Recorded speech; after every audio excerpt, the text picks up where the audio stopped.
HTML का use होना लाजमी है। जब स्ट्रक्चर की कॉस्मेटिक्स की बात आती है कि इसकी डिज़ाइनिंग करनी है, तो उसके लिए हम फिर क्या यूज़ करते हैं?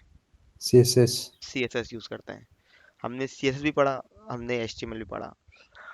अब बेसिकली दो चीज़ें मैंने आप लोगों को बताई थी कि हमारे पास वेबसाइट पे दो चीज़ें होती हैं। एक होता है यूज़र साइड होता है, ठीक है। एक होता है एक होता है क्लाइंट साइड होता है, और एक साइड होता है सर्वर साइड होता है। तो हमने जितना ही पढ़ा अभी, हमने क्लाइंट साइड पढ़ा। सर्वर साइड तो आप लोग पाइथन पढ़ रहे हैं, ठीक है ना। तो हम बात करते हैं भाई क्लाइंट साइड की, कि क्लाइंट साइड पे हमने पढ़ लिया जी HTML है और CSS है। अब आता है client side behaviour changes. Behaviour मतलब जिसका ताल्लुक डेटाबेस से ना हो, जिसका ताल्लुक हमारे एक्शन से हो। लाइक सपोज मैं बटन पे क्लिक कर रहा हूँ, कोई भी रिक्वेस्ट मेरी नहीं जा रही सर्वर के पास, बट चीज़ें चेंज हो रही हैं। क्लिक के ऊपर, स्क्रॉल के ऊपर, लोड के ऊपर, चेंज के ऊपर। तो ये बेसिकली सारे इवेंट्स हैं जो कि जावास्क्रिप्ट के हैं। जावास्क्रिप्ट में एक चीज़ होती है इवेंट। इवेंट बताता है कि आपने करना क्या है। आप बताते हैं भाई मुझे ऑन चेंज का इवेंट यूज़ करना है। अच्छा, ऑन चेंज का इवेंट यूज़ करने का मकसद क्या है? लेट्स सपोज आप लोगों ने सेलेक्ट बॉक्स पढ़ा था अभी HTML के अंदर। उस पर मल्टीपल ऑप्शंस थे, आप सेलेक्ट कर रहे थे। आपने ऑप्शन ए सेलेक्ट किया, फिर आपने कहा नहीं ऑप्शन बी सेलेक्ट कर लेता हूँ। तो ये चेंज हो रहा है, ये एक चेंज आ रहा है सेलेक्ट बॉक्स के अंदर। इसके ऊपर आप कोई काम करवा सकते हैं, ठीक है। आपने क्लिक पे कोई काम करवाना है, जैसे आपने बटन बनाए हुए थे। अब आप चाहते हैं जी क्लिक के ऊपर, मैंने आपको लास्ट क्लास में एग्जांपल दिखाई थी कि मैं एक डिफ ओपन कर रहा था क्लिक के ऊपर। तो मैंने एक jQuery लिखी थी कंसोल में, जिसके बिहाफ पे वो डिफ को डिस्प्ले कर रहा था। वो हम काम कर रहे थे क्लिक के ऊपर। कुछ चीज़ें होती हैं वो स्क्रॉल के ऊपर होती हैं, ठीक है। कुछ चीज़ें आपकी लोड के ऊपर होती हैं, कि लोड करवाते हुए आपने क्या एक्शन परफॉर्म करना है।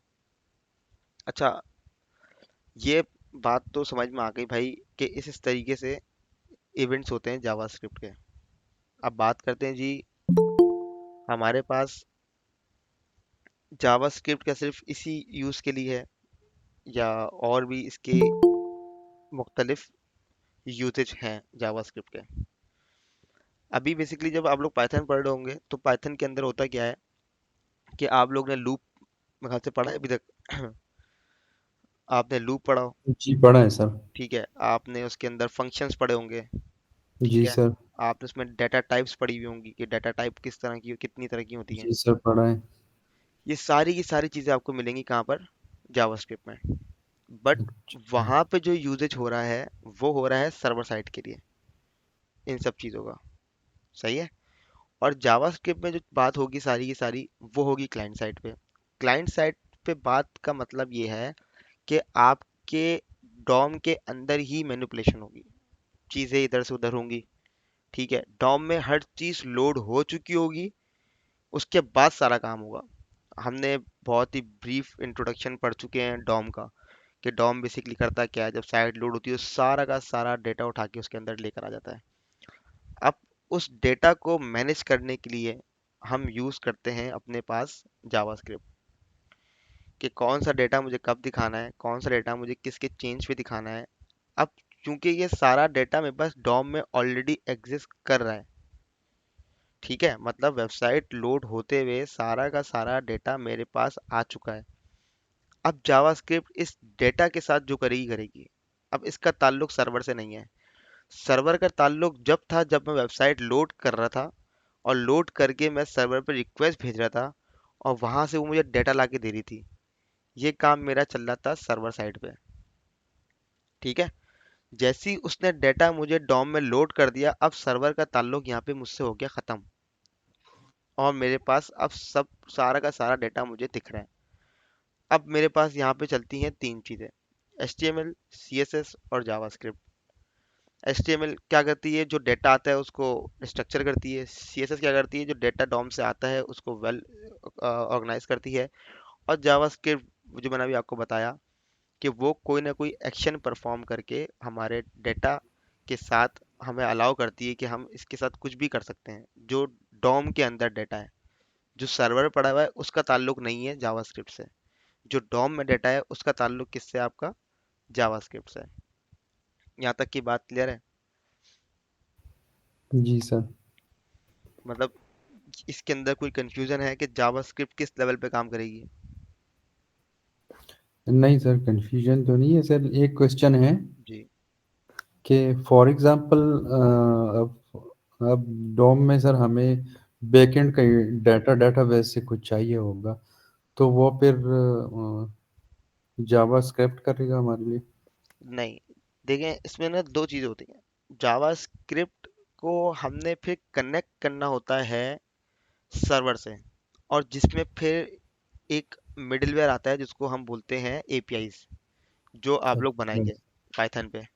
ठीक है। सही सही सर। एपीआईज की एग्जांपल ऐसे है, जैसे कि आप लोग किसी शादी में गए, ठीक है, और शादी में जाने के बाद आप एक जाके टेबल बैठ गए, ठीक है, और बुफे लगा हुआ है खाना, ठीक है, और एक एक वेटर आप सबको असाइन हो गया। अब आपने वेटर को बोला जाके मेरे लिए कोल्ड ड्रिंक लेकर आ जाओ। अब वेटर क्या कर रहा है, वो जा रहा है बुफे पे, कोल्ड ड्रिंक उठाता है, आपको ला के दे देता है। तो ये जो वेटर है ना, बेसिकली ये आपका क्या है, एपीआई एपीआई है। है, जिसको आप रिक्वेस्ट करते हो, वो आपको रिस्पॉन्ड करती है। ठीक है। अब आपने रिक्वेस्ट कर दी कोल्ड ड्रिंक ला के, दो, वो जाएगा कोल्ड ड्रिंक लेने के लिए, वो कहेगा जी कोल्ड ड्रिंक तो है नहीं, खत्म हो गई, तो नॉट फाउंड कर देगा आपको लाके। तो ये जो रिक्वेस्ट आप कर रहे हैं ना, ये इस रिक्वेस्ट को करने के लिए आपको जावास्क्रिप्ट चाहिए। तो जो आप कह रहे हैं ना कि सर्वर से आपने सही कम्युनिकेशन सही करनी सही है सही। जावास्क्रिप्ट के थ्रू, तो वो क्या होगा, उसमें आपको एपीआईज का यूज करना पड़ेगा फिर। वो एपीआई जब यूज होती हैं, उसके अंदर हम मेथड बताते हैं एपीआईज को। चार मेथड होते हैं आपके पास, जो आपने क्रूड फंक्शन पढ़ा है, क्रिएट, रिट्रीव, अपडेट और डिलीट। आप बताते हैं इसको क्रिएट करना है, या इसको अपडेट करना है, या इसको डिलीट करना है, या इसको आपने रिट्रीव करना है। तो ये पूरा का पूरा साइकिल हमारे पास बेसिकली एक डेवलपर जो होते हैं, फ्रंट एंड और बैक एंड, ये बेसिकली एक कॉम्बिनेशन है पूरा, जो कि वेब पे आपके काम कर रहा होता है। ठीक है। इसमें बैकएंड की रिस्पॉन्सिबिलिटीज अलग होती हैं, फ्रंट एंड की रिस्पॉन्सिबिलिटीज अलग होती हैं। बैकएंड पूरा का पूरा डेटाबेस बनाता है, सही है, पूरा स्ट्रक्चर रेडी करता है डेटाबेस का, कि आपकी एप्लीकेशन में क्या क्या चीज़ें स्टोर होनी है, ठीक है, क्या क्या एक्सेस देना है यूजर्स को। अब वो जो चीज़ें स्टोर होनी है, एक्सेस होनी है, उनका कहीं ना कहीं फॉर्म्स होंगे, वो यूआई डेवलपर बनाता है। अब उस फॉर्म से डेटा लेके जाना है आपने सर्वर पे, और सर्वर से कुछ आपको उसके बिहाफ पे वापस लेकर आना है। तो ये काम फिर आपका एपीआईज कर दिए। आज से पहले ये सारा काम बैकएंड करता था, एपीआईज बैकएंड ही इम्प्लीमेंट करते थे, फ्रंट एंड वाले सिर्फ और सिर्फ एचटीएमएल लिखते थे बस, और दे दिया करते थे कोड। अब पूरे एचटीएमएल के साथ जो छेड़छाड़ करनी है, वो सारा का सारा बैकएंड वाला करता था। लेकिन आज के दौर में, जब से ये सिंगल पेज एप्लीकेशंस आई हैं, वेब एप्लीकेशंस, उस पे ये रिस्पॉन्सिबिलिटी अब फ्रंट एंड डेवलपर की है। क्योंकि फ्रंट एंड डेवलपर जावास्क्रिप्ट करता है, बैक एंड डेवलपर जावास्क्रिप्ट पे काम नहीं करता। बैकएंड डेवलपर के पास अपनी प्रोग्रामिंग स्किल्स होती हैं, जिसपे उसके पास पीएचपी, पाइथन, डॉट नेट, जो कुछ भी होता है, तो कोई सी प्रोग्रामिंग लैंग्वेज वो काम कर रहा होता है। बट फ्रंट एंड जो है हमारे पास, वो जावास्क्रिप्ट में माहिर होता है। तो उसको ये पता होता है कि सर्वर से किस तरह डेटा लेकर आना है, किस तरह भिजवाना है। तो अब ये रिस्पॉन्सिबिलिटी भी फ्रंट एंड डेवलपर की है। यहाँ तक बात क्लियर है? जी सर। ठीक है। अच्छा, आज फिर हम अपना टॉपिक स्टार्ट करते हैं।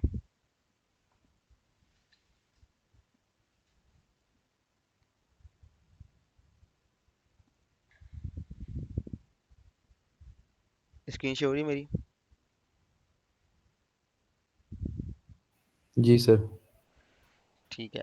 अच्छा, मैंने आप लोगों को इंस्पेक्ट एलिमेंट में तीन टैब पढ़ाए थे उस वक्त।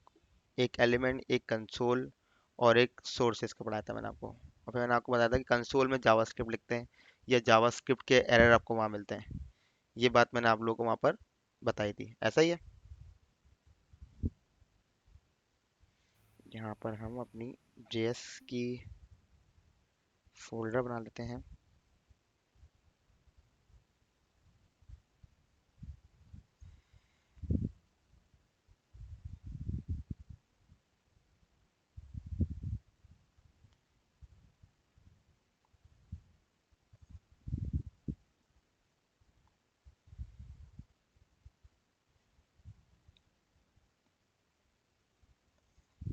ये मैं बार बार फोल्डर से इसलिए बनाता हूँ ताकि जो लोग भी प्रोजेक्ट पे काम कर रहे हैं उनका ये वाली चीज़ मिस हो गई थी, तो वो यहाँ पर देख सकते हैं चीज़ों को कि फोल्डर स्ट्रक्चरिंग किस तरह से होती है हमारे पास।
अच्छा, बूट स्ट्रैप आप लोगों को समझ में आ गई पूरी? आप लोगों ने यूज़ किया है बूट स्ट्रैप का?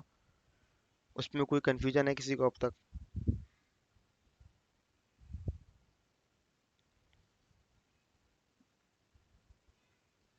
गाइस, आवाज़ आ रही है मेरी?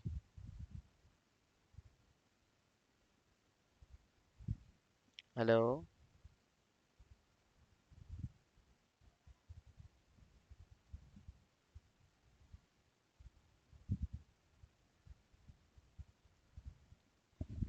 यस सर, आ रही है आपकी आवाज़। आवाज़ आ रही है मेरी? ठीक है। अच्छा जी, यहाँ पर मैं अपनी फाइल क्रिएट कर लेता हूँ।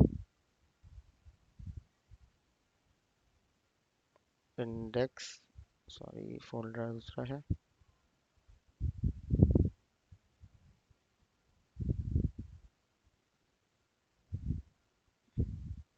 Dot H T M L. यहाँ पर मैं सिंपली अगर अपना एच टी एम एल भी लिखता हूँ तो मेरे पास इतना स्मार्ट ब्राउज़र है कि इसको पता है कि ये एच टी एम एल 5 है। यहाँ पर मैं हेड का टैग ओपन कर लेता हूँ अपना, जो हमारी प्रैक्टिस रही है। और यहाँ मैं अपना बॉडी का टैग ओपन कर लेता हूँ। ठीक है। अच्छा, जिस तरीके से हमारे पास दो तरीके की सीएसएस थी, एक इंटरनल थी एक एक्सटर्नल थी। एक तो ये था हम स्टाइल का टैग खोल के हेड के अंदर ही अपनी स्टाइलिंग कर लिया करते थे, और ये था कि हम लिंक करवाते थे अपनी सीएसएस की फाइल को और अपना काम अपनी सीएसएस में लिखते थे। सेम चीज़ हमारे पास जावास्क्रिप्ट के अंदर होती है। जावास्क्रिप्ट लिखने के दो तरीके हमारे पास हैं। एक तरीका हमारे पास है जिसके अंदर हम स्क्रिप्ट का टैग कुछ ऐसे खोल सकते हैं और इसके अंदर हम जो दिल चाहे अपनी स्क्रिप्ट लिख सकते हैं। ठीक है। जैसे कि यहाँ मैंने एक अलर्ट लगाया। अलर्ट बेसिकली हमारे पास एक डायलॉग बॉक्स होता है जावास्क्रिप्ट का, जो बेसिकली करता है क्या है कि हम इसको बताते हैं कि कब आपने ये डायलॉग बॉक्स दिखाना है। अगर मैं यहाँ आके अपने यूआरएल को हिट करता हूँ तो ये देखिए मुझे दिखा रहा है this page says alert box, क्योंकि एम्प्टी है तो उसने जस्ट अलर्ट दिखा दिया। अगर मैं यहाँ लिखता हूँ अलर्ट के अंदर कोई भी चीज़ कि हेलो दिस इज जेएस, अब मैं इसको रिफ्रेश करता हूँ तो मेरे पास एक मैसेज शो हो जाता है। और ये वही मैसेज है बेसिकली, जब आप कोई वेबसाइट यूज़ कर रहे होते हैं तो आपके पास कोई वार्निंग आ रही होती है या कोई डायलॉग बॉक्स में कोई मैसेज लिखा हुआ आता है, तो इस तरीके से आता है। या जब आप कोई आ, मोबाइल से कोई वेबसाइट खोलते हैं तो वो आपको एक एक डायलॉग बॉक्स देता है। वो आपसे बोलता है कि इसकी एप्लीकेशन भी आपके पास है, कि आप एप्लीकेशन में कंटिन्यू करना चाहते हैं। आप बोलते हैं बिल्कुल करना चाहते हैं, ओके करते हैं, तो वो आपकी ऐप के ऊपर रिडायरेक्ट कर देता है। ऐसा ही होता है। ऐसा ही है। जी सर, अ- रिपीट करेंगे प्लीज। ये बेसिकली मेरे पास एक अलर्ट है।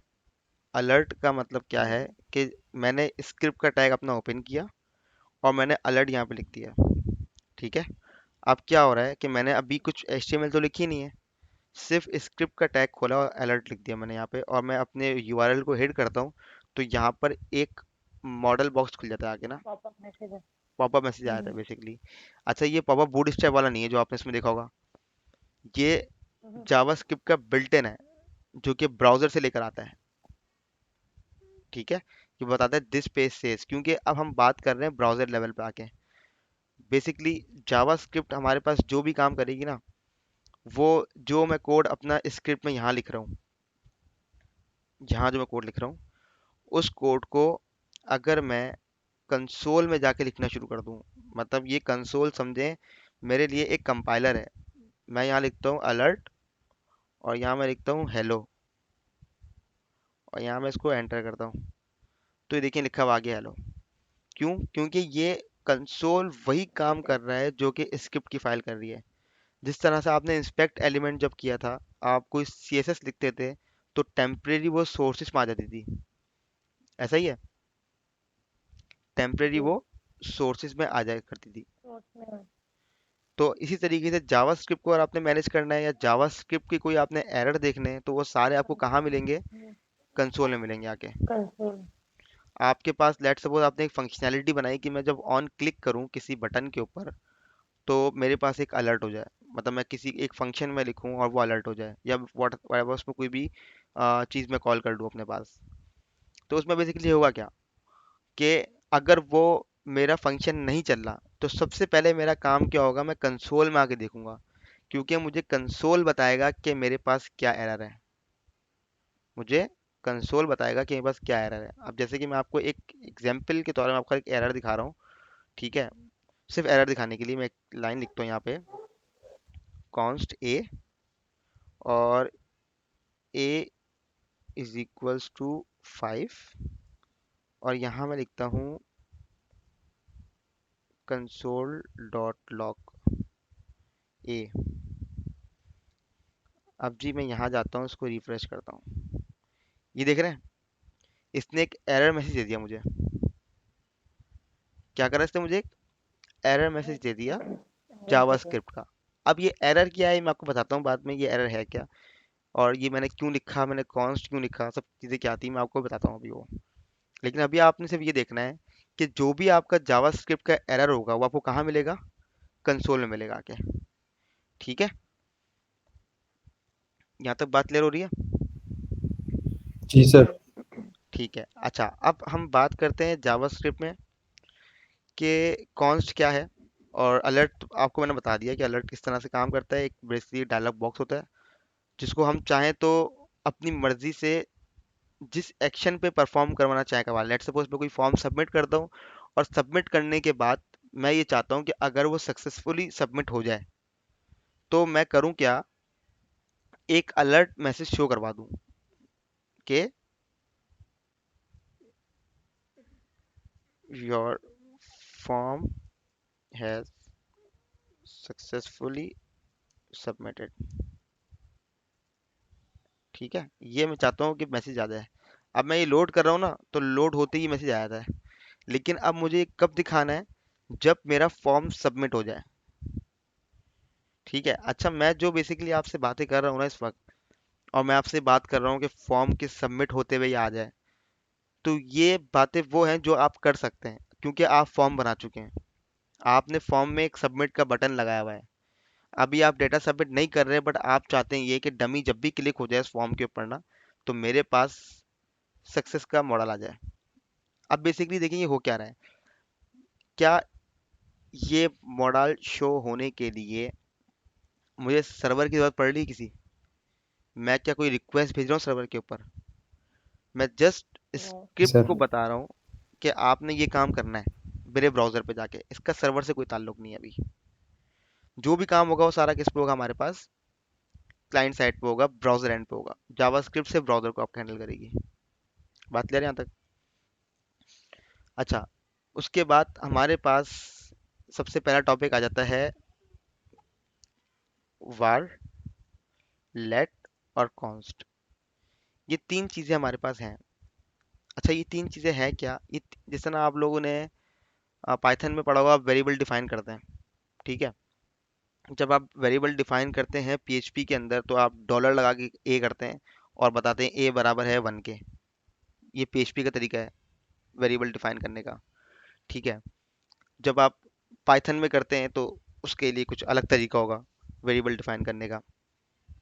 जब आप बात करते हैं जी जावास्क्रिप्ट की, अच्छा, पहले वेरिएबल डिफाइन करने से पहले ये पढ़ लेते हैं कि हमारे पास बहुत सारे लोग ऐसे हैं, कोई नहीं पता हुआ कि वेरिएबल है क्या, वेरिएबल काम क्या करेगा। ऐसा ही है ना? सर पाइथन में पढ़ा है पाइथन में पढ़ा है, वेरिएबल। चलें इसका भी थोड़ा सा इंट्रो देते हैं और फिर आगे चलते हैं। वेरिएबल, क्या आप में से कोई बता सकता है कि वेरिएबल है क्या? सर वेरिएबल कोई भी हमारे पास ऐसा कंटेनर है डिफरेंट टाइप का जिसमें मैं अपना मर्जी का डेटा स्टोर कर सकती हूँ। फॉर इंटीजर, फ्लोट, इंटीजर सही टाइप है। का डेटा है, वेरिएबल स्ट्रिंग है। तो वो वेरिएबल में वैल्यू स्टोर करेगा और फर्दर यूज, लेकिन दोबारा आगे उस वेरिएबल को यूज करना है, उसकी वैल्यू को यूज करना है। सही है। उसकी कैलकुलेटेड वैल्यू को मैंने किसी वेरिएबल में स्टोर किया और उसको फिर फर्दर मुझे यूज करना है किसी और जैसे अभी तो हम क्लाइंट साइड पे हैं तो हम स्मॉल वैल्यूज को स्टोर करेंगे, लेकिन जब हमें सर्वर साइड से डेटा लेकर आना होगा तो फिर वो एक वेरिएबल में होगा और उसको फिर मैं through out the application use कर सकती हूँ। वेरी गुड, ऐसा ही है, बिल्कुल बिल्कुल ऐसा ही है। वेरिएबल बेसिकली हमारे पास कंटेनर है जिसके अंदर हम अपना डेटा स्टोर करवाते हैं। लेट सपोज मैंने लिखा var नेम का, मैंने बनाया वेरिएबल और यहाँ मैंने लिख दिया सेफ। ठीक है। अच्छा, कंसोल डॉट लॉग एक फंक्शन है जावास्क्रिप्ट का। ये बेसिकली करता क्या है, इसको इसका यूज बेसिकली कहाँ होता है मैं आपको बताऊं। कोई डाटा सर्वर से मंगवा रहा हूँ, ठीक है, सर्वर से मंगवाने के बाद एपीआई से मैंने डाटा मंगवाया, ठीक है, अब मैं ये देख रहा हूँ कि डाटा आया कि नहीं आया, तो मैं कंसोल डॉट लॉग करके ना उस सारे डाटा को एक वेरिएबल में डालूंगा और उस वेरिएबल को कंसोल डॉट लॉग करूंगा। कंसोल डॉट लॉग का मतलब ये है कि मेरे पास इस कंसोल में जाके ना वो वेरिएबल दिखा दें आप। इसका सिर्फ मतलब ये है, इसने दिखा दिया भाई कि कंसोल आपने करवाया हुआ है एक वेरिएबल, तो ये कंसोल इसका नाम है, ठीक है, लॉग्स इसके यहाँ पे बनते हैं सारे के सारे। तो वो बेसिकली कंसोल डॉट लॉग वाला कंसोल डॉट लॉग है, उसको आप बताते हैं कि मेरे वेरिएबल को कंसोल में प्रिंट करवाना है आपने। ये ज़्यादातर आपके पास यूज़ होता है आपके डेटा को देखने के लिए या आपके एरर को रिफाइन करने के लिए। ठीक है, आप अपने इशू रिजॉल्व करने के लिए कंसोल डॉट लॉग का बहुत यूज़ करते हैं। मतलब आपने कोई भी चीज़ ऐसी, जैसे कि मेरे पास एक लिस्टिंग का डेटा आ रहा है, इसमें यूज़र की पूरी लिस्टिंग आ रही है, अब बजाय इसके कि मैं उस पूरे के पूरे डॉक अपना लिस्ट को मैंने एक फंक्शन में डाला, लूप में डाला, अपनी एचटीएमएल पे लूप चलाया और वो सारा का सारा डेटा मेरे पास लूप में आने के बाद यहाँ पे डिस्प्ले हो गया। ठीक है, एक तरीका तो ये डिस्प्ले हो गया। अब क्या हो रहा है, मैं वेबसाइट लोड कर रहा हूँ, डेटा डिस्प्ले नहीं हो रहा। अब मुझे समझ में नहीं आ रहा कि मसला है क्या, एचटीएमएल में मसला है, सर्वर से मसला है, या सर्वर के एंड में मसला आया हुआ है, या सर्वर से डेटा नहीं आ पा रहा है, वजह क्या है। तो फ्रंट एंड डेवलपर सबसे पहले अपने आप को क्लियर करता है। वो क्लियर कैसे करेगा, लेट सपोज मान लें इस बात को कि उसके पास नेम के अंदर या डेटा कर लेते हैं इसको, इस वार डेटा के अंदर एपीआई से कोई डेटा आ रहा है, ठीक है। अब वो कंसोल को आगे चेक करेगा कि डेटा मेरे पास आ भी रहा है या नहीं आ रहा। अब वो देखेगा जी, यहाँ पे मैं इसको एक एज अ एरे कर देता हूँ, यहाँ पे इसको मैं एज अ एक एम्प्टी एरे कर देता हूँ और यहाँ मैं इसको रिफ्रेश कर देता हूँ। अब क्या होता है जी, डेटा इस तरीके से आता है, एरे की फॉर्मेट में आता है। जब भी आपके पास सर्वर से डेटा आता है ना, वो एरे ऑफ ऑब्जेक्ट में आता है। वो आप कैसे मिलता है, अब क्या होगा जी, दो तरीके होते हैं कि यहाँ पर मैं, अच्छा, इन सब चीज़ों से घबराना नहीं है, ये सब एग्जाम्पल देने के लिए सारे काम कर रहा हूँ ये। मैं यहाँ पे नेम लिखता हूँ, टाइटल, और यहाँ मैं प्राइस लिख देता हूँ 50। ठीक है, इसी ऑब्जेक्ट को मैं कॉपी कर लेता हूँ, इसको यहाँ लिख के मैं कर देता हूँ 100, और इसको मैं कर देता हूँ बुक, इसको मैं कर देता हूँ कवर। अब मैं इसको करता हूँ जी यहाँ पे रिफ्रेश। अच्छा जी, इसने मुझे एरर दिया है कहाँ पर, अनएक्सपेक्टेड। ओके, यहाँ पे ये नहीं आएगा, यहाँ पर मेरे पास कॉमा आता है ऑब्जेक्ट में।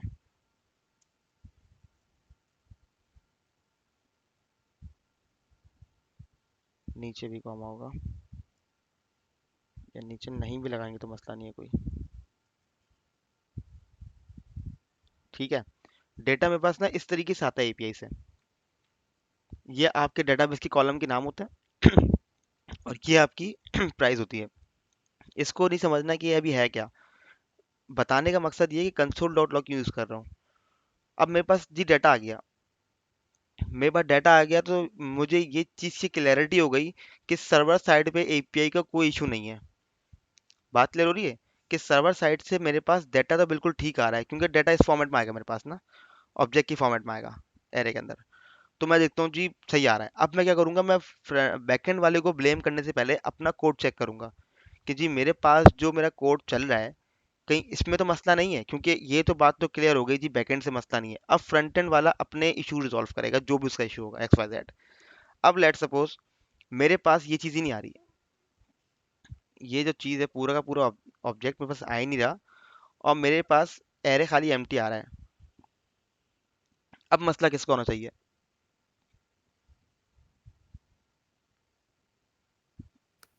फ्रंट एंड से डेटा पीआईज में जा ही होना नहीं रहा चाहिए आपके सर, पास।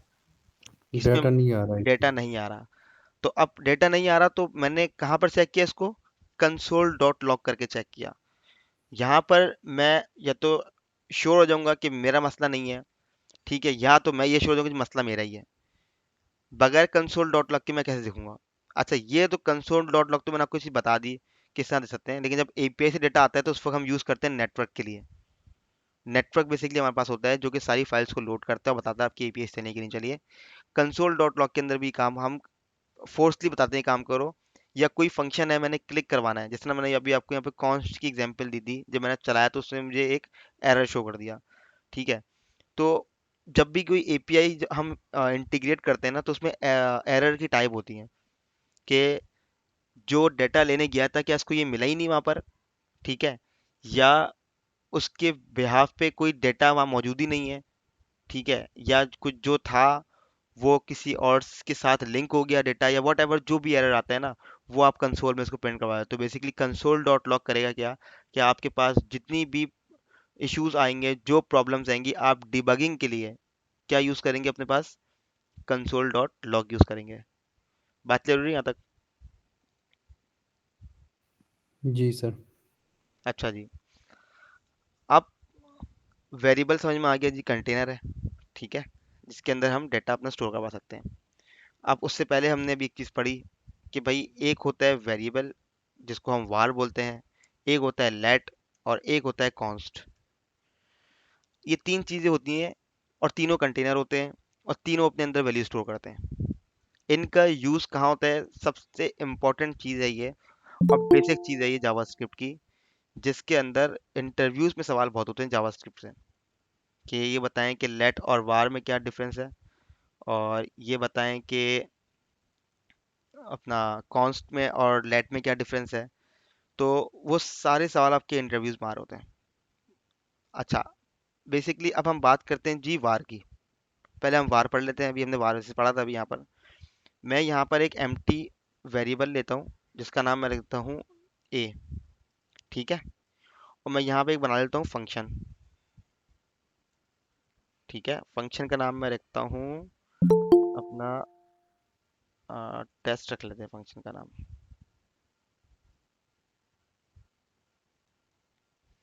ठीक है, फंक्शन का नाम मैं रखा टेस्ट, पैरामीटर मैंने ऑन करे और अपना ब्रैकेट ऑन करे, पैरामीटर मैं यहाँ पे सीख दिया मैंने। अब मैं यहाँ बोलता हूँ कि ए बराबर है 4 के, और यहाँ मैं रिटर्न कर लेता हूँ ए, ठीक है, और इस फंक्शन को मैं डायरेक्ट कॉल कर लेता हूँ अपने पास यहाँ पर। अब मैं अपने पेज को रिफ्रेश कर लेता हूँ यहाँ कर। अच्छा जी, इसने यहाँ पे कुछ भी नहीं दिया अभी, क्योंकि इसको हमने कंसोल डॉट लॉग में करवाएंगे तो हमें कुछ ना कुछ रिटर्न कर देगा ये। ओके, ये आ गया 4 मेरे पास ना। ठीक है, अब इसने यहाँ लाके दे दिया मुझे 4। हालांकि शुरू में तो वेरिएबल खाली डिफाइन किया था, फंक्शन के अंदर वेरिएबल की वैल्यू दी, और इससे मैंने बाहर मंगवा लिया है कंसोल डॉट लॉग में। तो इसने क्या प्रोसेस किया, वेरिएबल इनिशियलाइज किया, फंक्शन के अंदर यूज किया, और फंक्शन के बाहर मुझे रिटर्न लाके दे दिया। बात क्लियर हो रही पहले यहाँ तक? यहाँ तक बात क्लियर है? सर। कोई सवाल है किसी का? कोई सवाल है किसी का? नहीं सर, क्लियर है। ठीक है, अब लेट को देखते हैं जी। हमने यहाँ पर, अच्छा जी, एक मिनट, और यहाँ पे हम कर लेते हैं अपने पास कॉन्स्ट।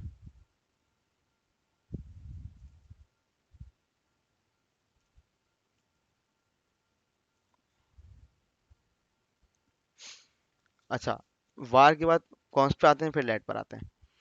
अच्छा, कॉन्स्ट में क्या चीज़ है? कॉन्स्ट में जावास्क्रिप्ट अलाउ ये करती है कि अगर आपने कोई एक वेरिएबल कॉन्स्ट में ले लिया है, ठीक है ना, तो अब वो चेंज नहीं हो सकता किसी भी सूरत में। क्या नहीं हो सकता? वो चेंज हो सकता आपका वेरिएबल।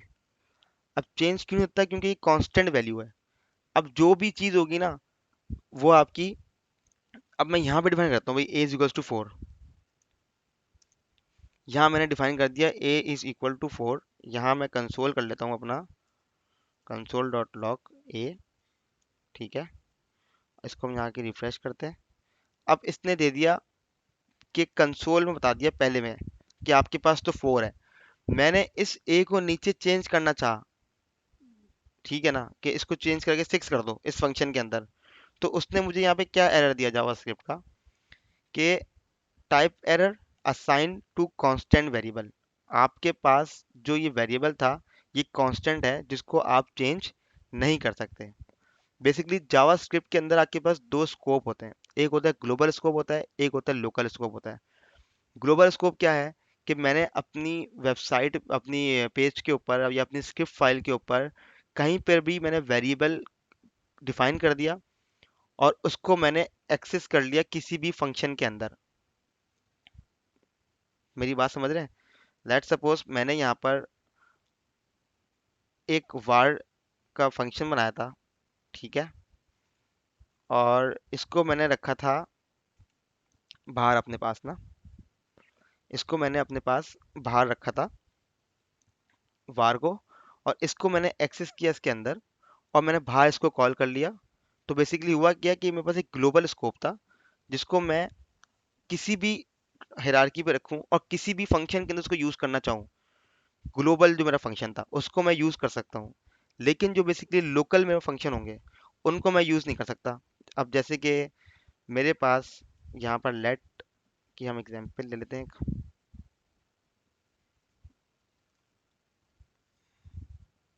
यहाँ मैं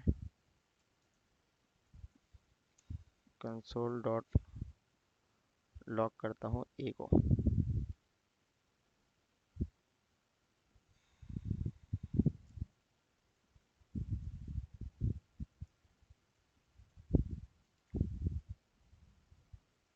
ठीक है, तो इसने करा क्या कि लेट को डिफाइन किया एक जगह पर, और कंसोल में लाके इसने इसको वो कर दिया। अब अगर इसी लेट को मैं उठाकर इस फंक्शन के अंदर ले जाऊं, तो अब ये मेरा क्या बन गया आपके पास, लोकल स्कोप हो गया। अब इस लेट जो ए है ना, मैं इसको बाहर कहीं डिफाइन नहीं कर सकता, क्योंकि अब ये मेरे पास कहाँ आ रहा है, फंक्शन के अंदर आ रहा है। जब ये फंक्शन के अंदर आ रहा है मेरे पास, तो मतलब ये इसका लोकल स्कोप में आ गया, ये एक फंक्शन की हद तक महदूद हो गया ये। अब इसको एक्सेस करने के लिए मुझे दूसरी प्रॉपर्टीज होती हैं, अगर मैं करना चाहूँ उसको, तो उसमें बहुत लंबी चौड़ी एडवांस जावास्क्रिप्ट चली जाती है, कि हम होस्टिंग होती है और क्लोजर्स होते हैं, वो बेसिकली वो बहुत बात की बात है। उसको हम इस तरह एक्सेस करते हैं। बेसिकली हमारे पास अगर देखा जाए तो var बेसिकली हमारे पास एक ऐसा वेरिएबल है जो कि ग्लोबल है और जिसको हम चेंज कर सकते हैं। कॉन्स्ट हमारे पास एक ऐसा वेरिएबल है जो कि ग्लोबल है लेकिन चेंज नहीं कर सकते हैं। एक बार जो लिख दिया वो लिख दिया। लेट हमारे पास लोकल अपना वेरिएबल है जिसको हम बार बार चेंज कर सकते हैं, जिसको हम बार बार चेंज कर सकते हैं। तो ज़्यादातर जब हम यूज़ करते हैं कॉन्स्ट को, तो हम उसको यूज़ करते हैं किसी फंक्शन को बनाने के लिए, क्योंकि फंक्शन एक नाम के दो नहीं हो सकते, तो हम उसको कॉन्स्ट के अंदर रखते हैं। जब हम लेट को यूज़ करते हैं तो हम लेट को करते क्या है कि इनिशिएट अपना चेंज कर रहे होते हैं time to time. Let suppose मेरे पास एक डेटा आया एपीआई के अंदर, उस डेटा में मेरे पास पहला ऑब्जेक्ट, दूसरा ऑब्जेक्ट और तीसरा ऑब्जेक्ट आ रहा है, और मैंने उसको लेट के अंदर लिया हुआ है। अब मैंने क्या किया, मैंने नीचे उस लेट को डिफाइन करा और मैंने कहा इसी ए के अंदर जो डेटा पड़ा हुआ है इसका सिर्फ पहला वाला उठा के लाके ए में स्टोर कर दो। तो वो क्या करेगा कि ए के अंदर ही चेंजेस कर रहा है। ये काम मैं कॉन्स्ट में नहीं कर सकता, ये काम मैं वार में कर सकता हूँ, क्योंकि वार मेरे पास एक ग्लोबल वेरिएबल है। बात क्लियर हो रही है यहाँ तक?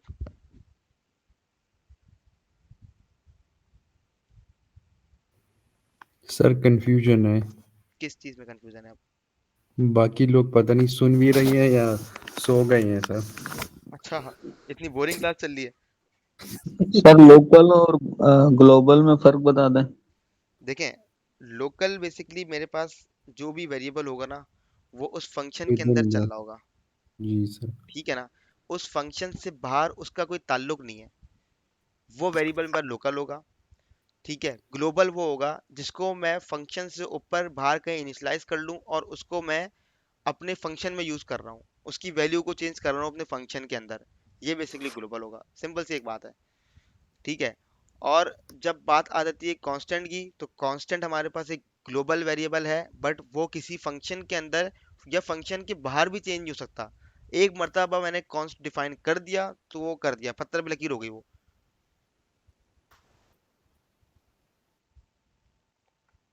बात क्लियर हो रही है यहाँ तक? जी सर, हो रही है क्लियर। Yes sir. मैं इसको सर ये वार वार और लेट में क्या फर्क है बताता फिर? हूँ मैं आपको। ये मैं इसको कॉपी कर लेता हूँ अपने पास।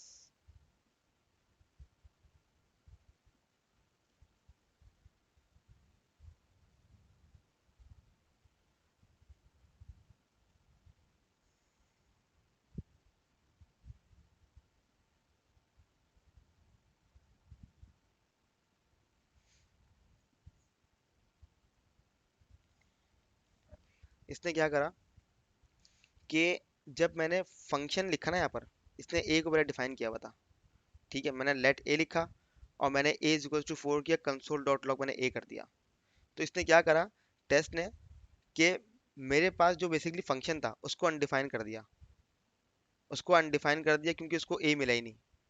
लेट मेरे पास क्या है कि इसको मैं कहीं डिफाइन कर लूँ ना एक मरतबा, ये लोकल स्कोप के लिए होता है। अगर मुझे लेट कहीं भी यूज़ करना है ना, तो मैं लेट हमेशा यूज़ करूंगा अपने फंक्शन के अंदर। कहाँ यूज़ करूंगा उसको? अपने फंक्शन के अंदर। एक लेट मल्टीपल हो सकते हैं, मतलब एक लेट मैंने यहाँ लिख दिया। ठीक है, उसके बाद इसी ए का मैंने एक दूसरा फंक्शन बना दिया। ठीक है, अपने पास यहाँ पर,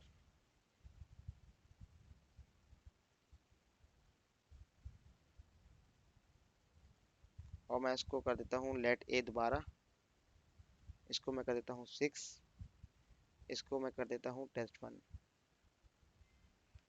अब जी यहाँ मैं लिखता हूँ टेस्ट, पहला फंक्शन 4, test1 और 6। अब क्या हो रहा है, एक ही लेट है, बट वो इसके लिए अलग है, फंक्शन के लिए लोकल स्कोप है, और ये लेट इसके लिए लोकल स्कोप है। बात क्लियर हो रही है यहाँ पर?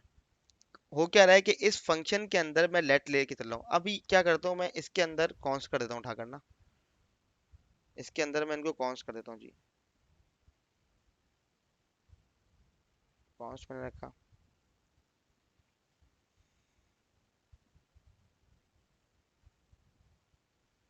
इसको भी मैंने कॉन्स्ट रख दिया, और यहाँ मैं ला देता हूँ जी test1। इसने मुझे क्या बोला भाई, यहाँ पर आते ही क्या, missing initialiser is constant declaration.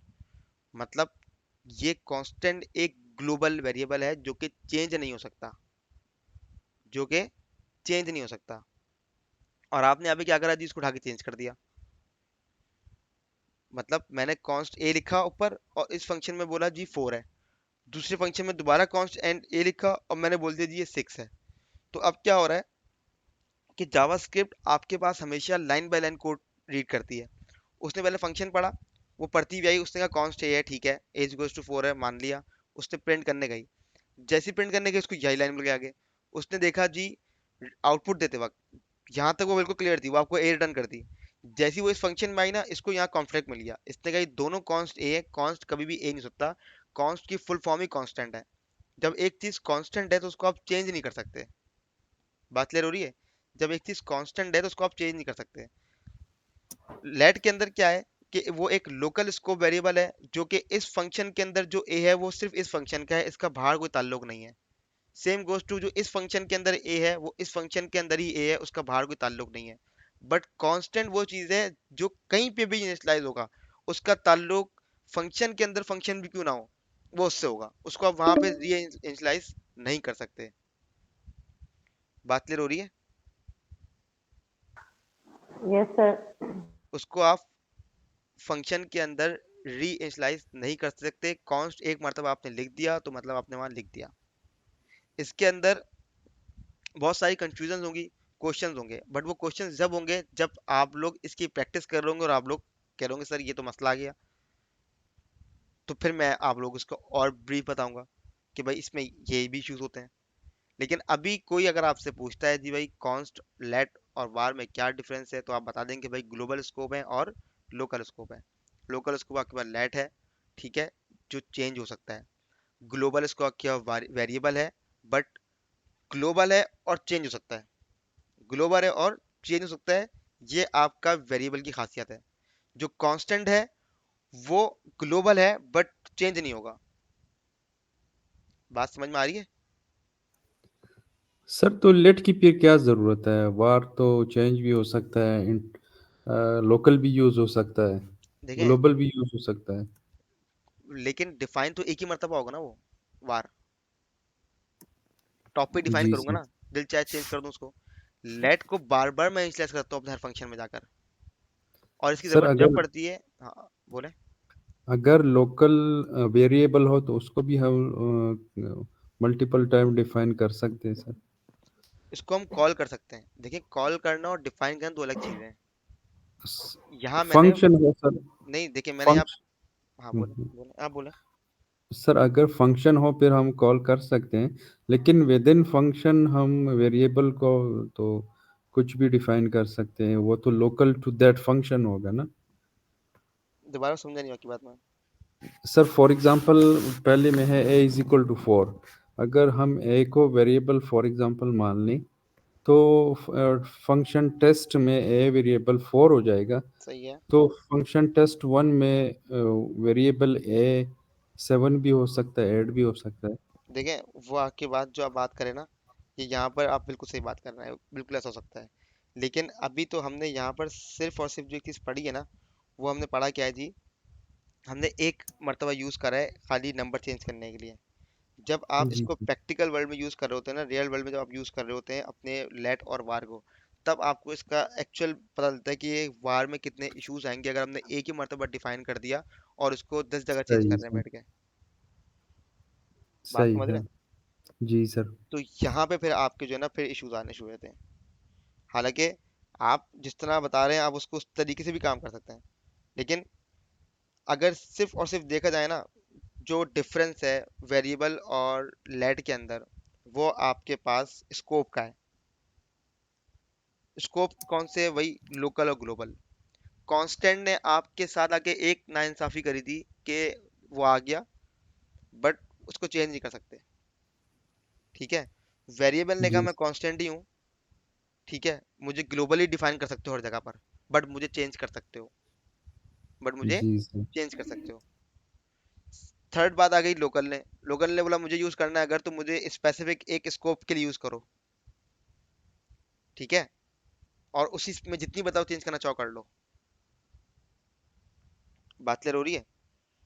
इसका एक जी मरतबा सर। जब आप लोग इसकी प्रैक्टिस करेंगे ना, तो ये बड़ी चीज़ आराम से क्लियर हो जाएगी, क्योंकि जो मैंने बात बोली है ना, बस इस बात पे गौर कीजिएगा कि आपके पास जो स्टेट्स हैं बेसिकली वेरिएबल्स की, कॉन्स्ट, var और let। कॉन्स्ट आपको बड़ा फायदेमंद जब लगेगा जब आप कोई फंक्शन बना रहे होंगे, जब आप कुछ किसी फंक्शन को असाइन कर देंगे कॉन्स्ट। जैसे कि फंक्शन तो हम ऐसे लिखते हैं ना, हम यहाँ पे फंक्शन लिखते हैं इस तरीके से, फंक्शन लिखा हमने, ठीक है, और यहाँ हमने लिखा फंक्शन, फंक्शन का नाम लिखा एबीसी, और ये हमने लिखा फंक्शन। इस तरह लिखते हैं हम फंक्शन। एक होता है हमारे पास एरो फंक्शन, वो किस तरह लिखते हैं हम, कॉन्स्ट में लिखते हैं, कॉन्स्ट एबीसी, ठीक है, is equals to function arrow, और ये। अब ये दोनों चीजें एक जैसी हैं, ये दोनों चीजों का काम एक ही है, मतलब ये दोनों ही फंक्शन है। बट कॉन्स्ट क्यों लिखा मैंने यहाँ पर, क्योंकि मुझे ये पता है कि दूसरा एबीसी नहीं हो सकता फंक्शन के अंदर। ऐसा ही है ना, फंक्शन में क्या कोई वेरिएबल भी नहीं हो सकता इस नाम का। कॉन्स्ट के अंदर मैं अपना पूरा फंक्शन स्टोर करता हूँ, वन टाइम डिक्लेरेशन है इसकी ना पूरे पेज के ऊपर। जब वन टाइम डिक्लेरेशन है इसकी, तो मीन्स के अब इस नाम एबीसी नाम की कोई भी चीज नहीं हो सकती, ना कोई एरे हो सकती है, ना कोई इंटीजर हो सकती है, ठीक है, ना कोई आके बुलियन हो सकता है, कुछ नहीं हो सकता, क्योंकि एबीसी की जो मेमोरी थी वो कॉन्स्ट में जाके कांस्टेंट हो चुकी है। बात क्लियर हो रही है यहाँ तक? जी सर। आगे चलें? Yes sir. अच्छा जी, अब हम यहाँ पर, सर एक बात है सर, जी जी बोलें। ये जो जेएस का सिंटैक्स है ये सर, हम हमारे लिए बिल्कुल न्यू है। सही है। इस तरह आपने वार को डिफाइन किया, हम्म, तो इस तरह अगर हम कोई इसमें न्यू काम करना चाहते हैं, हम्म। फिर भी हमें इसको सिंटैक्स को याद करना पड़ेगा। नहीं नहीं नहीं, मैं आपको बताऊं, मैंने हमेशा आप लोगों को एग्जांपल दिया रियल वर्ल्ड की ना। जिस तरह मैंने जी आपको जी। एचटीएमएल पढ़ाई, तो मैंने कहा नोटबुक खोल लें अपनी, जी नोटबुक सर। खोल लें और देखें क्या क्या चीज़ें हैं। आप लाइन किस तरह बनाएंगे, आपको टेबल किस तरह बनाना है, आप वो रियल वर्ल्ड लेके चलें। ये चीज़ मैं आपको जावास्क्रिप्ट में बोलूंगा भाई। आपने सबसे पहले करना क्या है, लॉजिकल चीज़ें यूज करने से पहले उनको प्रिंट करना सीख लें, ठीक है ना। अभी आपने लेट सपोज से वार्ड लिखा, आपने वार्ड लिखा ए, या आपने लिखा var name is equals to, ये चीज़ तो अपने याद रखने की, एक वेरिएबल होगा, उसका नाम होगा, और असाइनिंग होगा, ये तीन चीज़ें ना। एक वेरिएबल होगा वार, जो कि रिजर्व जी कीवर्ड है सर। जावास्क्रिप्ट का, ये आपके हाथ में, आप नेम लिखें, कुछ भी लिखें, टाइटल लिखें, उसके आगे आपने उसकी वैल्यू देनी है। अब नेम, जैसे कि मैंने अपना नेम दिया यहाँ पर सैफ, ठीक है। अब बेसिकली मैंने इसको दिया स्ट्रिंग के अंदर। जब आप अदर प्रोग्रामिंग लैंग्वेज पढ़ते हैं ना, तो वो आपसे डेटा टाइप पूछती हैं, जैसे सी लैंग्वेज हो गई, सी प्लस प्लस हो गई, आपको बताना होता है जी ये इंटीजर है, आप ऐसे लिखते हैं उसमें आगे ना कि इंटीजर है ये, ठीक है, और आप बताते हैं ये इंटीजर है। इस तरह आप बताते हैं उसको जी स्ट्रिंग है, तो आप स्ट्रिंग लिखते हैं। जब आपने कहीं पढ़ी हो, तो आप क्या करते हो, आप बताते हो भाई var age is equals to string, बताते हैं उसको आप कि भाई ये स्ट्रिंग है। स्ट्रिंग का मतलब क्या है कि कोई नंबर, इसमें हमारे पास कोटेड वैल्यू नहीं है। यहाँ पर आप लिखते हैं जी ये इंटीजर। स्ट्रिंग का सबको मालूम है ना, स्ट्रिंग क्या चीज़ होती है, इंटीजर क्या चीज़ होती है, जी सर मालूम। ठीक है। यहाँ मैं इससे पूछता हूँ कि कोई भी स्विच पूछ लेता हूँ, ये ऑन है या ऑफ है, दैट्स मीन वो बूलियन होगा हमारे पास। तो मैं बताता हूँ जी ये बूलियन है, उसकी टाइप में बताता हूँ भाई ये बूलियन है। तो हमें ये सब पहले लिखना पड़ता था, ठीक है, बताने के लिए कि भाई इसकी टाइप ये होगी। लेकिन जावास्क्रिप्ट वहाँ बड़ी स्मार्ट है, वो क्या करती है, वो आपके सिंटेक्स से पहचान लेती है कि इसकी टाइप क्या होगी। जावास्क्रिप्ट में टाइप आप लोगों ने पढ़ी होंगी, ओ सॉरी पाइथन के अंदर, कि टाइप कौन कौन सी होती हैं डेटा की, स्ट्रिंग, जी पढ़िए सर। इंटीजर, बूलियन, ठीक है, और ऑब्जेक्ट, एरे, ये सब चीज़ें पढ़ी हैं आपने। जी सर पढ़िए। हम लोग करते क्या थे भाई, हमें अगर बताना होता था कि मैं किसी वेरिएबल में कोई एरे स्टोर कर रहा हूँ, लेट सपोज एक लिस्ट है, इसके अंदर मैं एक एरे स्टोर कर रहा हूँ, तो पहले हम बताते थे इसको जी ये एरे है, उसके बाद हम काम करते थे। तो मतलब पहले ये सारे काम बताने की ज़रूरत पड़ती थी, ये पहले काम बताने की सारी ज़रूरत पड़ती थी। अब ऐसा कोई सीन नहीं है जावास्क्रिप्ट के अंदर। जावास्क्रिप्ट में क्या होता है, मैंने यहाँ लिखा var name is equals to, जैसे ही मैंने अपने डबल कोडेड ऑन करे और मैं लिखा सेफ, तो इसको पता चल जाएगा कि ये स्ट्रिंग है, इसको ऑटोमेटिक पता चल जाएगा कि ये स्ट्रिंग है। अगर मैं इसको कंसोल डॉट लॉग करवा के इसकी टाइप देखूं, ठीक है,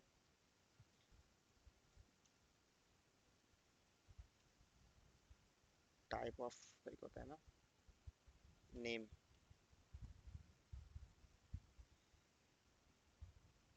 क्या दिए इसमें, इसकी टाइप स्ट्रिंग है।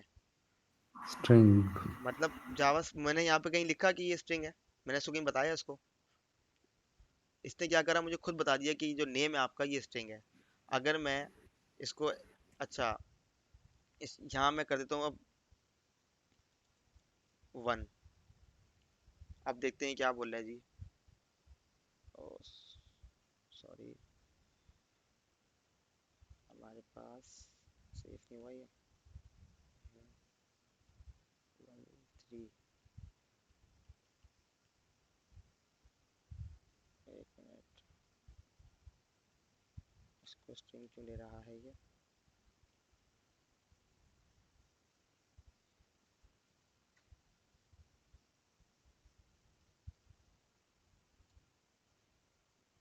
ये देखा, मेरा कैश क्लियर नहीं हुआ था। यहाँ पे इसने क्या बताया जी हमारे पास कि 13 इज अ नंबर। इसी तरीके से मैं जो भी चीज़ें इसको देता रहूँगा, ठीक है। अच्छा, ये बेसिकली टाइप ऑफ एक फंक्शन है जावास्क्रिप्ट का अपना, जो कि आपको उस वेरिएबल की टाइप बताता है कि इसके अंदर जो भी डेटा स्टोर हो रहा है वो किस टाइप का है, वो स्ट्रिंग का है, वो ऑब्जेक्ट का है, वो एरे का है, वो जो भी है वो आपको बता रहा होता है। ठीक है, अगर मैं इसको यहाँ पर इस तरीके से कर दूँ, 1 2 3, तो इसने आपको बता दीजिए ऑब्जेक्ट है हमारे पास। ठीक है, तो बेसिकली क्या है कि इसमें हमें जावास्क्रिप्ट के अंदर टाइप डिफाइन नहीं करनी होती। जावास्क्रिप्ट के अंदर हमें टाइप डिफाइन करनी नहीं होती, वो ऑटोमेटिक खुद हमारी टाइप को गेट कर लेता है कि भाई हमारे पास इसकी टाइप है क्या। ठीक है, बात ले रहे हैं यहाँ तक। मैं अगर यहाँ पे एक लिस्ट बना लूँ कि नेम इज इक्वल्स टू, यहाँ मैं लिखता हूँ सेफ, यहाँ मैं लिखता हूँ var age is equals to 27, यहाँ मैं लिखता हूँ var, सॉरी इसको मैंने स्ट्रिंग ले लिया, इसको मैं कर देता हूँ, यहाँ मैं लिखता हूँ जी अपने पास स्किल्स इज इक्वल्स टू, अब स्किल मल्टीपल है तो बस किस में आएंगी, वो एरे में आएंगी। मैंने लिख दिया भाई HTML, ठीक है, CSS और जावास्क्रिप्ट। अब पता ये करना है हमें यहाँ पर जावास्क्रिप्ट के अंदर कि मेरे पास आया कि जो डेटा आ रहा है, ठीक है ना, और जो डेटा मुझे भिजवाना है वो किस फॉर्मेट में आएगा या किस फॉर्मेट में जाएगा। अब देखिए यहाँ मैंने सिंपल सा एक वेरिएबल डिफाइन किया, नेम, नेम स्ट्रिंग में ही होगा सबको पता है, एज उसमें इंटीजर में होगी सबको पता है, स्किल्स क्योंकि बंदे की मल्टीपल हो सकती हैं तो वो हमारे पास स्ट्रिंग में तो नहीं होगी भाई, वो हमारे पास किस में होगी, एरे के अंदर होगी। बात क्लियर हो रही है, वो हमारे पास एरे के अंदर होगी। अब इस तरीके से मैं अपना अगर एक्सपीरियंस देख लूँ, ठीक है, तो एक्सपीरियंस मेरे पास होगा एरे ऑफ ऑब्जेक्ट के अंदर, जिसके अंदर मेरे पास मल्टीपल कीज होंगी, मल्टीपल ऑप्शंस होंगे, ठीक है ना। और वो किस तरीके से होंगे पास वो ऑप्शंस, अगर मैं आपको दिखाऊं, ऑब्जेक्ट के अंदर एक तो होगा कंपनी नेम, ठीक है, मैंने यहाँ लिखा जी कंपनी नेम, और यहाँ मैं लिखता हूँ कंपनी 1, और दूसरा है डेजिग्नेशन, दूसरा क्या है, डेजिग्नेशन। यहाँ मैं लिखता हूँ फ्रंट एंड डेवलपर, ठीक है। अच्छा, इसको ऑब्जेक्ट में लेने का मकसद क्या हुआ कि इसके अंदर डेटा जो है वो सेम है बट कीज अलग अलग। मैं यहाँ पे जाता हूँ, सॉरी मैंने उल्टा बोल दिया, कीज सेम है बट डेटा अलग अलग होगा। लेट्स सपोज अगर मैंने 5 कंपनियों में काम किया है, तो उसमें क्या होगा, कंपनी नेम और डेजिग्नेशन ये दो की सेम होंगी। मैं बता दूंगा भाई, पहली कंपनी में जब मैंने काम किया फ्रंट एंड डेवलपर था, जब मैंने दूसरी कंपनी में काम किया तो उस वक्त मैं mid level, mid front end developer था। जब मैं तीसरी कंपनी में चला गया तो फिर मैं हो गया जी सीनियर फ्रंट एंड डेवलपर हो गया। जब मैं फोर्थ कंपनी में चला गया तो मैं लीड फ्रंट एंड डेवलपर हो गया, ठीक है। तो समझ में ये चीज़ आ रही है कि एरे का इस्तेमाल कहाँ हो रहा है, ऑब्जेक्ट का इस्तेमाल कहाँ हो रहा है, स्ट्रिंग का इस्तेमाल आपके पास कहाँ पर हो रहा है, इंटीजर का इस्तेमाल आपके पास कहाँ पर हो रहा है, ऐसा ही है।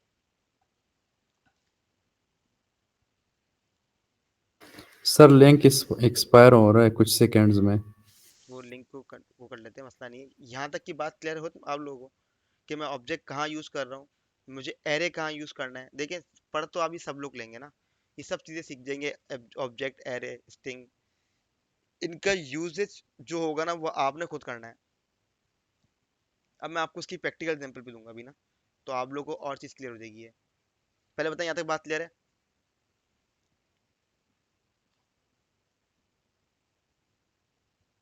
गाइस आवाज आ रही है मेरी? अच्छा अच्छा अच्छा।